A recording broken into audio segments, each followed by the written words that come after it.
At para nga po sa ating Health Hirit, makakasama natin si Assistant Secretary and DOH Spokesperson Eric Tayag. Good morning, Asek Tayag. Good morning, Rhea. Asek, ano ba ang nilalaman nitong pag-aaral tungkol sa e-cigarettes? Unang-una muna, Rhea, naglabas ng advisory ang Food Drug Administration ng Department of Health ukol sa masamang epekto ng e-cigarettes sa ating kalusugan.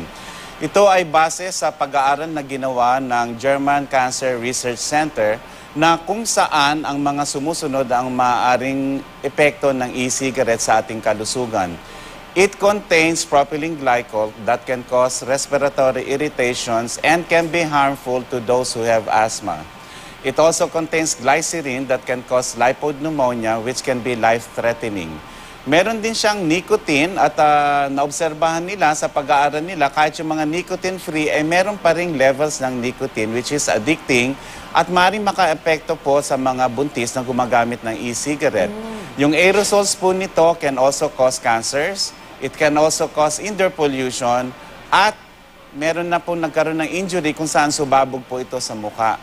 Wow, Asek Tayag, kumpara ho sa regular na sigarilyo, of course, lesser threat ito o masasabi niyong halos ganun din? It's less dangerous than the tobacco cigarettes, but it is also dangerous katulad na nga ng mga binanggit kong epekto nito sa atin sa kalusugan. Right. Rhea, kailangan natin maintindihan na mga gumagamit nito ay yung mga naninigarilyo, sinasabay sa regular smoking nila. So pinagpapalit-salin-salin nila yan. Pangalawa, yung gusto nang tumigil at may mga tumigil pero kung sustained dyan, hindi malinaw kung yan ay magiging sustained na hindi na sila maninigarilyo. Pangatlo, yung mga hindi pa nag-umpisang manigarilyo, nagiging curious at nag-aalala kami sa mga kabataan sapagkat ito magiging pathway nila para manigarilyo na rin. Paano Asek, paano ho natin kaya makokontrol to? May apila ho ba kayo o paano kala na pwede ho i-suggest para makontrol yung pagbebenta ng mga e-cigarettes? Kasi doon sa video natin, bangketa, nagbebenta, sa mall, nandun lang din siya. Rhea, inatasan na kami ng aming kalihim, Secretary Ona, para nang sa ganon ay magsagawa ng mas masusipang pag-aaral.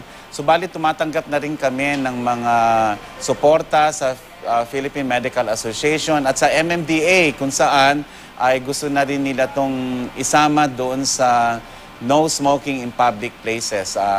Ang publiko po ay binibigyan ho natin ng impormasyon para ho kayong makaiwas sa posibleng masamang epekto po sa kalusugan. Tandaan nyo po, hindi nyo po alam ang active ingredients niyan dahil sa wrong declaration or flawed declaration. Kahit mismo yung nagbebenta, hindi nila alam kung ano talaga ingredients po ng e-cigarettes. Minsan ang benta pa niyan yung yung iba-ibang flavor. Ano ho?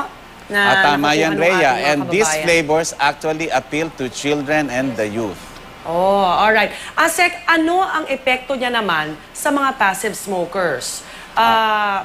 Ganon din ba ang epekto ng mismong naninigarilyo ng e-cigarette doon sa mga nakatambay lang sa paligid niya? Doon sa findings ng German Cancer Research Center, it produces ultrafine particles na nalalanghap po ng gumagamit nito at ito po ay nag-accumulate din sa environment, indoor pollution at pwede rin po itong malanghap po ng mga passive smokers. So parang ganun din po ang resulta. Exactly kung ano po magiging panganib sa kalusugan, ito po ay patuloy pa rin pinag-aaralan, Rhea. Alright, Asek Tayag, maraming salamat at magandang umaga. Magandang umaga muli. Mga kapuso, nakausap po namin, DOH Assistant Secretary Eric Tayag.